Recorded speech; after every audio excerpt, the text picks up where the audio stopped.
गंगणपतये नमः। गजाननं भूतगणादिसेवितं कपीथ जम्बो फलचारुभक्षणं उमासुतं शोकविनाशकारकं नमामि विघ्नेश्वर पादपङ्कजम्। खरवं स्थूलतनुं गजेन्द्रवदनं लंबोदरम सुंदरम प्रस्यन्दनमदगन्धलुब्धमधुपव्यालोलगण्डस्थलं दन्ताघात विदारितारिरुधिरैः सिन्दूरशोभाकरं वन्दे शैलसुतासुतं गणपतिं सिद्धिं प्रदं कामदम्। देवी प्रपन्नार्ति हरे प्रसिद्ध प्रसिद्ध मातर जगतोखिलस्य प्रसिद्ध विश्वेश्वरी पाहि विश्वं त्वमेश्वरी देवी चराचरस्य।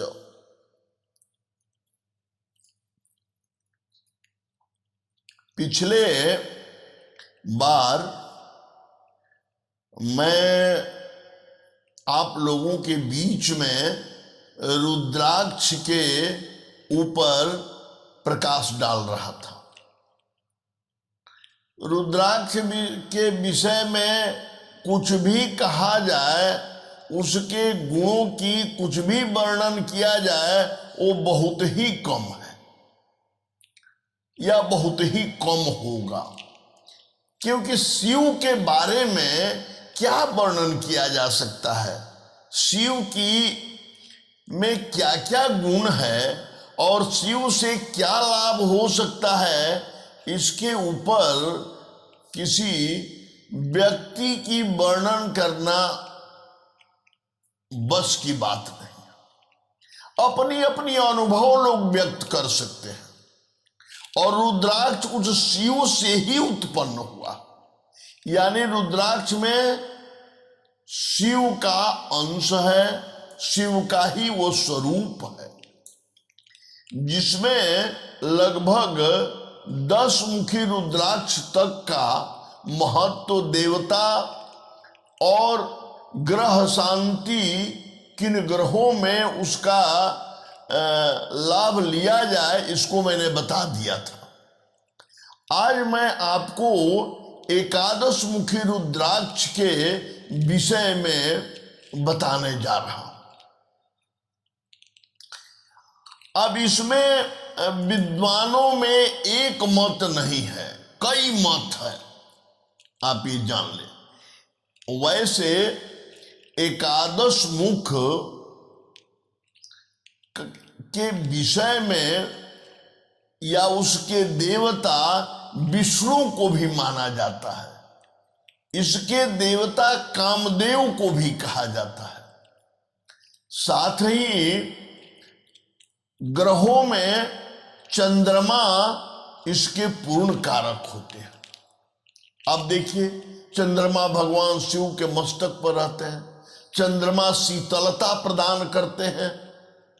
इतना भगवान शिव जो 20 पान किए हैं, वो जो चंद्रमा उनके मस्तक पर रहता है तो उनको 20 पान का भी अनुभव नहीं होता, कोई उससे उनके ऊपर विकार नहीं उत्पन्न होता। एकादश मुखी रुद्राक्ष चरित्रवान बनाता है और एकादश मुखी रुद्राक्ष से आप मन में बहुत ज्यादा शांति प्राप्त करेंगे। दूसरा, दाम्पत्य जीवन में इसका बहुत प्रभाव पड़ता है, पत्नी के स्वभाव में बहुत परिवर्तन आएगा। इसके धारण करने से आपके विचार से आपकी पत्नी का विचार मिलने लगेगा। एकादश मुखी रुद्राक्ष का प्रभाव दाम्पत्य जीवन पर पड़ता है। साथ ही आपके ऊपर अगर सेक्स जनित, बीज जनित कोई दोष है तो उसको भी ये दूर करता है। ये विष्णु का भी प्रतिनिधित्व करता है। इसलिए एकादश मुखी रुद्राक्ष खासकर वैष्णव व्यक्ति को धारण करना चाहिए और इसके धारण करने के बाद मेरे समझ से शाकाहारी रहना चाहिए, मांसाहारी का त्याग करना चाहिए। इसके बाद द्वादश मुखी रुद्राक्ष आता है। द्वादश मुखी रुद्राक्ष ग्रहों में बृहस्पति तथा देवताओं में भगवान शिव का, पार्वती का और कार्तिकेय का, तीनों का एक साथ ये इस पर प्रभाव रहता है। इसको धारण करने से व्यक्ति भगवान शिव के साथ साथ कार्तिकेय का भी प्रभाव प्राप्त करता है। द्वादश मुखी रुद्राक्ष से बृहस्पति बहुत प्रसन्न होता है। अंदर में लोगों को ज्ञान देने की मनोवृत्ति बहुत बढ़ती है। खास करके चिकित्सक, वैज्ञानिक आदि लोगों को, शिक्षाविद, इन लोगों को द्वादश मुखी रुद्राक्ष अवश्य धारण करना चाहिए। द्वादश मुखी रुद्राक्ष के धारण करने पर किसी चीज की खाने पीने में परहेज नहीं है। ये लीवर, आंत आदि तरह के अंगों में अगर दोष है, बीमारी है, तो उसको ये नष्ट करता है। इस प्रकार द्वादश मुखी रुद्राक्ष बहुत ही कारक है। इसके बाद त्रयोदश मुखी रुद्राक्ष होता है।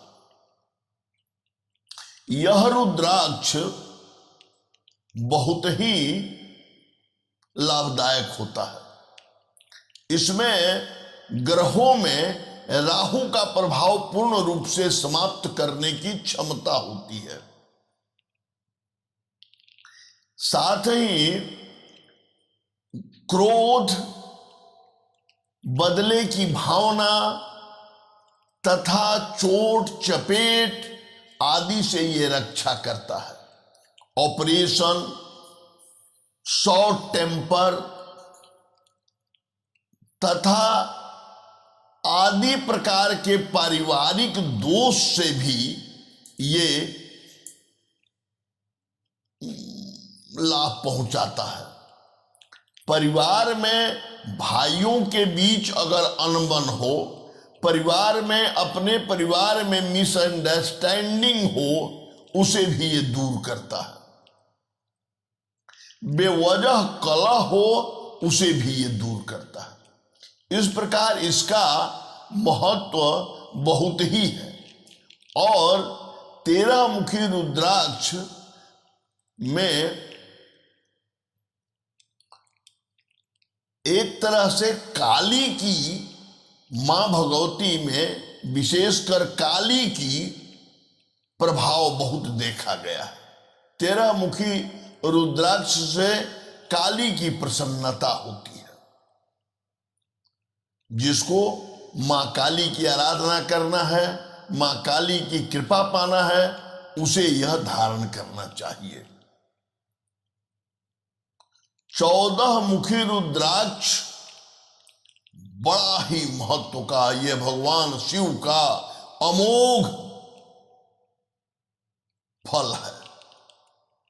ये जल्दी मिलता नहीं है। 14 मुखी रुद्राक्ष धारण करने के बाद आशातीत सफलता मिलती है। चाहे वो कोई भी क्षेत्र हो, व्यवसाय का क्षेत्र हो, राजनीति का क्षेत्र हो, या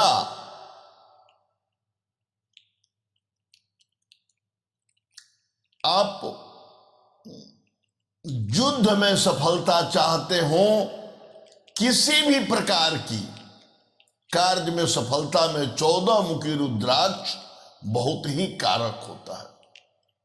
सचमुच में ये 14 मुखी रुद्राक्ष जो है वो विष्णु और शिव दोनों को, साथ ही दुर्गा का अंश लिए हुए रहता है, यानी ये शक्ति का प्रतीक है। इससे दिमाग में कोई दोष हो, मस्तिष्क में कोई रोग हो, उस पर लाभ पहुंचता है। इसलिए जो बच्चा उच्छृंखल हो, जिसमें एकाग्रता नहीं हो, उसे ये जरूर धारण करना चाहिए।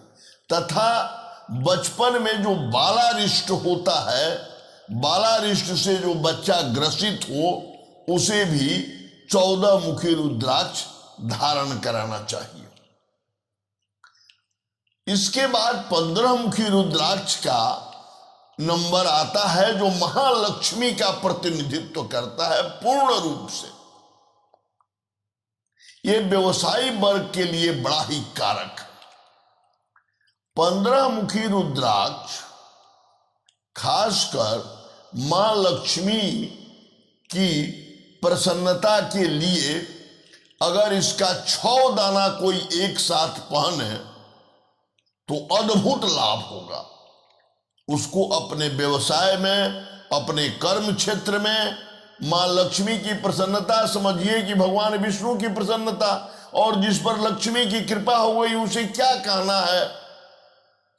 इसलिए 15 मुखी रुद्राक्ष धन, मान, सम्मान, संतति सबकी वृद्धि में काम करता है। यह रुद्राक्ष बहुत ही लाभप्रद है। एक रुद्राक्ष और मैं बताने जा रहा हूं, 16 मुखी। यह 16 मुखी रुद्राक्ष जो है वो भावना पर नियंत्रण करता है। ये केतु ग्रह के लिए बड़ा ही अमोघ रुद्राक्ष है। इसको धारण करने से कुल में जो दोष रहता है या कुल देवी की अप्रसन्नता समाप्त हो जाती है। साथ ही परिवार में अगर किसी का अकाल मृत्यु हुआ है, उस दोष का भी प्रभाव उस जातक पर नहीं पड़ता। मन को भी, चित्त को भी शांत रखता है, तथा ब्रिज जनित दोष को भी ये नष्ट करता है। संतान की उन्नति में खास करके कन्या संतान के ये लाभ पहुंचाता है। इस प्रकार आज हम 16 मुखी रुद्राक्ष तक आपको बताए। इसको शुभ मुहूर्त में खासकर सोमवार को धारण करना चाहिए। इसके साथ भगवान शिव का महामृत्युंजय मंत्र, अगर वो संभव नहीं हो तो लघु मृत्युंजय मंत्र का 11 माला जप करके ही धारण करना चाहिए।